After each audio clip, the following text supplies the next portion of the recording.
불가하다 말씀드릴 수 있을 것 같습니다. 아까 우리 정운현 이사님 말씀해 주셨지만 이 우리 궁궐의 비밀의 책에 발상을 주게 된 여러 가지 사건이 있는데 그 중에 하나가 정운현 이사님 90년대 제가 학창 시절이었는데 그때 아주 재밌게 들었습니다.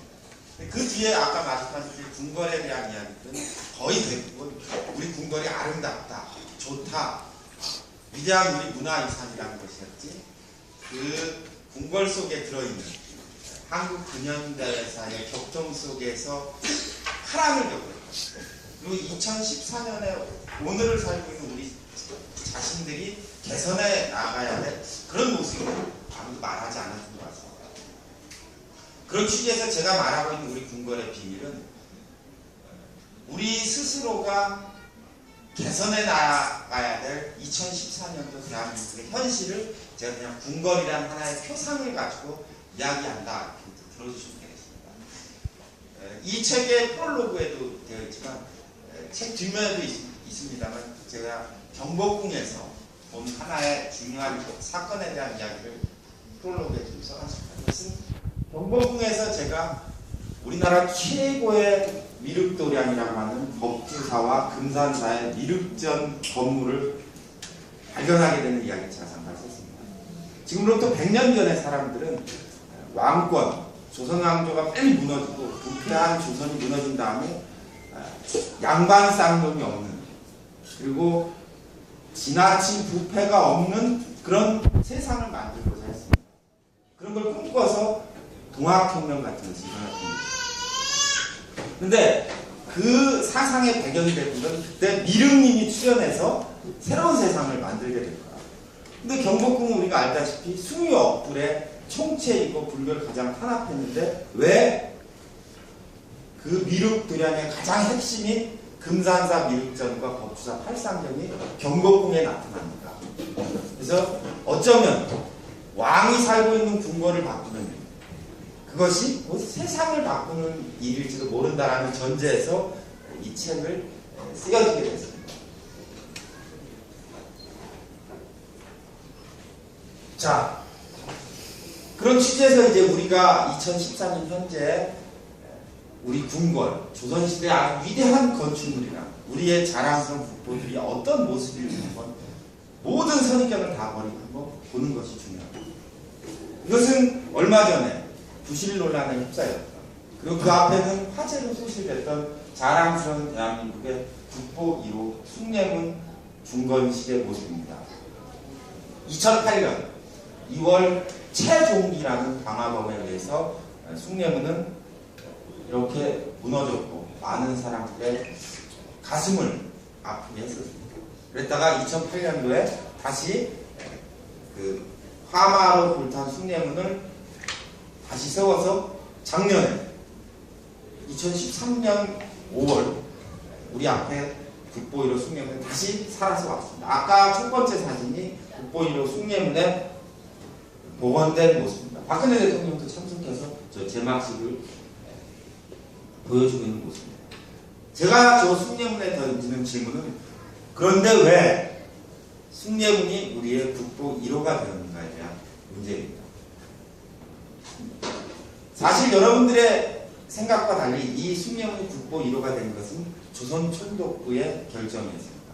원래 이 숭례문은 보물 1호, 조선 보적 조사를 행한 보물 1호, 2호는 동대문이었습니다. 흥인진. 조선은 식민지였기 때문에 사실 일제시대 때 국보가 없습니다. 국보는 일본에만 있었고 조선은 보물, 한 단계 낮은 보물을 지정하는데 보물 지정의 원칙은 누구나 알다시피 1930년대 민족 문화를 말살하고 또 조선인을 내진 일본인과 동화시키는 정책에서 일본과 연관된 문화재를 지정한다는 것이 총독부의 일관된 원칙이었는데 왜 그러면 숭례문을 국보 1호로 지정합니다. 그것은 원래 하세가와 요시미치라는 조선 주철을 사령관이었던 하세가와의 이야기에서 숭례문 국보 1호의 단서를 얻을 수 있습니다. 이 이야기는 제 얘기가 아니고 오타 히데무라는 일본인 토호쿠 대학교 연구원에 의해서 밝혀진 사실이긴 한데 하세가 요시미치는 1900년대 초에 조선 주창군사령관이 와서 도심 교통에 방해된다는 이유로 남대문을 포격해서 허물고자 했습니다. 그때 제1본, 제 경성 일본 고리민당지였던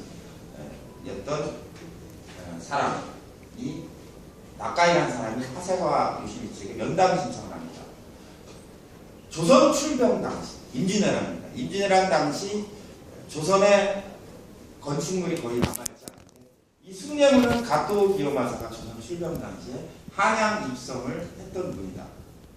그러면 이 문은 보물로서의 가치, 일본인으로서의 최고의 가치가 가지고 있는데 보물 1호로서의 가치가 있는 건물을 왜 허물려고 하십니까? 라고 해서 하세가와 요시미츠가 남대문 포격 계획을 취소하게 돼요. 그 뒤에 총독부가 바로 그 이후 가토 기요마사가 조선에 입성했던 한양에 입성했던 기념물, 그리고 두 번째 보물 2호는 고니시 유키나 소서행장이라는 사람이 임진왜란 당시에 동대문으로 입성했기 때문에 보물 2호하고 서대문과 북대문은 그대로 철거하게 됩니다. 그것이 해방 후에 지금까지 남아서 우리의 국보 1호로 남아있다는 아주 슬픈 사실을 이 책에 기재해 놓았습니다. 과거 전두환 정권 이후에도 계속 저 숭례문은 역사성이 부족하다는 이유로 계속 정권에서 보물 1호에서 해지하려고 했습니다. 마지막 저기에 대한 해지 결정을 내렸다는 것은 노무현 대통령이었습니다. 노무현 대통령은 저 숭례문이 역사성이 부족하다는 이유로 감사원을 통해서 숭례문에 대한 국보 1호 해지 권고를 했고 문화재의 그 사실을 받아들였습니다. 근데 불행하게도 당시에 노무현 정권기에 문화재위원들이 만장일치로 저 숭례문의 국보 1호를 변경하는 계획을 거절했습니다. 그 이유는 국보 1호를 훈민정음으로 바꾸고자 했던 노무현 대통령과 노무현 정권의 노력을 문화재위원회 사람들은 단지 혼란을 준다는 이유로 거절했습니다. 그리고 그 뒤 얼마 가지 않아서 국보 1호가 불탔고 지금까지도 계속해서 국보 1호라는 숭례문 신드롬에 걸려서 계속 전통 방식으로 저 숭례문을 복원한다고 해서 나중에는 포크랜드 쓰지 않고 목도로 저 돌을 다 쌓고 망치도 조선 대장장이의 망치, 못도 조선 대장간을 하다가 안 돼서 결국 여러분들이 보시는 것처럼 부실 복원해. 그 나무가 갈라진 이유는 간단해요. 나무를 건조기에 넣어서 며칠간 말리면 되는데 전통 방식으로 계속 말리다 보니까 지금 요새 세상에 어떻게 10년, 20년씩 말릴 수 있겠어요. 부실 복원의 한계에 부딪히겠습니다. 이번에 숭례문 수사 결과에는 새로운 광화문으로 쓰였습니다. 신흥수 대목장은 숭례문에 쓰였던 금강송을 빼돌려서 광화문 건축에 사용했다라고 이제 해서 기소되기도 했는데 어저께 오늘 아침 광화문 현판에 광화문 현판 또 금갔다 그런 기사 보신 거 있으세요? 제보자가 아까 강동구 대표님. 이 책을 쓰다 보니까 광화문에 금간 게 발견돼가지고 비밀입니다. 광화문 현판에 대한 이야기 한번 해보도록 하겠습니다. 광화문은 일제시대 때 1920년대 초에 조선 총독부 청사를 광화문을 헐어내고 그 자리에 지었기 때문에 6.25 때 건축물 밖으로 이전됐다가 다시 박정희 정부도 68년도에 다시 만들어진 겁니다. 저 당시 박정희 대통령은 광화문을 복원한 이유는 이 책에도 써있는 조선 총독부를 가리기 위해서 복원한다. 근데 문제는 콘크리트로 광화문을 복원했다. 그래서 굉장한 반대가 있었는데 각하께서 하신다 하니까 누가 서슬 시퍼런 시절에 콘크리트로 지어졌는데 박정희 대통령은 저 광화문 현판을 본인이 직접 쓰고 싶어 하셨어요. 그래서 누가 시키지 않는데 본인이 직접 쓰시고 저렇게 제막신날 유경수 여사와 같이 참석해서 저 광화문 현판을 지금 제막신을 내리고 있는 장면입니다. 저때 그 박정희 정권 최고의 코미디가 일어나게 되는데 저 줄 옆에 서 있는 사람이 당시 국회 부의장이었는데 윤재술이라는 사람입니다. 그 글씨가 딱 떨어졌는데 윤재술은 서예가였어요. 근데 저걸 박정희가 썼는지 모르고 떨어지자마자 아니 어떤 놈이 저걸 글씨라고 썼어요. 그래서 사람들이 너무 놀라가지고 옆구리를 쿡 찌르면서 가수가 썼다. 그래서 너무 놀라가지고 어쩔 줄 모르잖아. 더 큰 소리를 냈대요. 그래도 뼈대는 살아있구만. 근데 박정희 대통령이 그 소리를 듣고 나서 자기가 보니까 정말 너무 못 쓴 거야. 그래서 그 뒤로 2달 동안 연습해가지고 밑에 광화문이라는 글씨를 바꿨습니다. 위에 게 제막 10대 광화문이라는 글씨. 이게 2달 연습해서 새로 쓴 광화문이라는 글씨. 밑에 게 굉장히 2달 동안 연습한 거 지금 굉장히 많이 진전됐죠. 저게 2006년도에 광화문 새로 목재로 복원할 때까지 걸려있었던 광화문 현판입니다. 위에 현판은 사라졌어요. 폐기됐나 봐. 너무 못 써가지고. 밑에 거는 현재 국립고궁박물관에 보존되어 있습니다.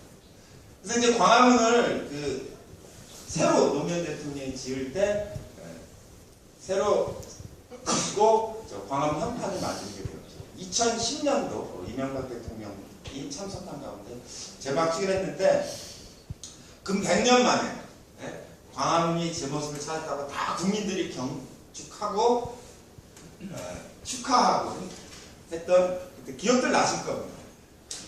근데 저 광화문 현판을 건 지 얼마 지나지 않아서 저 광화문이 금이 가는 바람에 굉장히 많은 논란에 휘말렸죠.